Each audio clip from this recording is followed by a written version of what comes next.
tunachokisubiri ni timu ishuke, tusikilize baadhi ya viongozi wa timu wanajisikiaje, furaha yao kiasi gani, lakini hichi kilichofanyika huko kwa timu yao kinaongezea morali kiasi gani. Kama unavyojua dabi mbili zinakwenda kupigwa wiki. Dabi ya kwanza tayari ilikuwa ni ya Kombe la Muungano visiwani Zanzibar. Dabi ya pili tunaisubiria hapa jijini Dar es Salaam katika uwanja wa Meja Jenerali Isamuhyo Mei 3.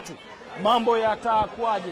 Tunaendelea kuzungumza na mashabiki, lakini mratibu wa timu huyo hapa kaka, basi tuzungumze kidogo. Kwanza hongereni, lakini furaha kiasi gani? Furaha isiyo na kifani.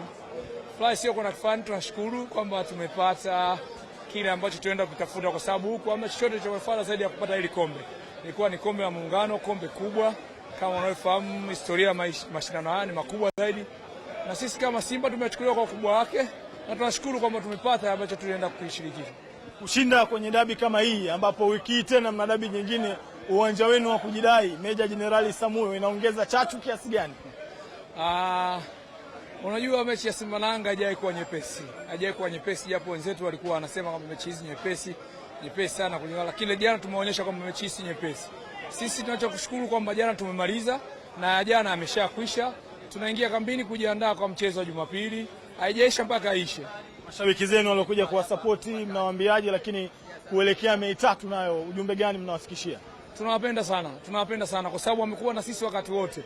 Haijalishi tumepoteza, haijalishi tumedraw, lakini muda wote wamekuwa. Kama unavyojua tumekwenda kwenye dabi hii tukua muda mrefu hatujapata matokeo, lakini ukiangalia unaona kabisa wamekuja kwa wingi, wamevuka wengine kutoka Mwanza, kutoka Bukoba. Tuwasema asante sana. Kwa hiyo hii ni zawadi kwao, lakini wajitokeze kwa wingi siku ya Jumapili, kwa sababu hii ni send off, tunaenda kumaliza Jumapili ndo harusi yenyewe.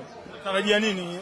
Umesema Jumapili ndo harusi yenyewe. Pengine ushindi pia utapatikana siku hiyo? Mapema sana, sio dakika 120, mapema sana. Kwa nini unasema hivi? Si dakika 120, mapema sana. Shukrani. Asante.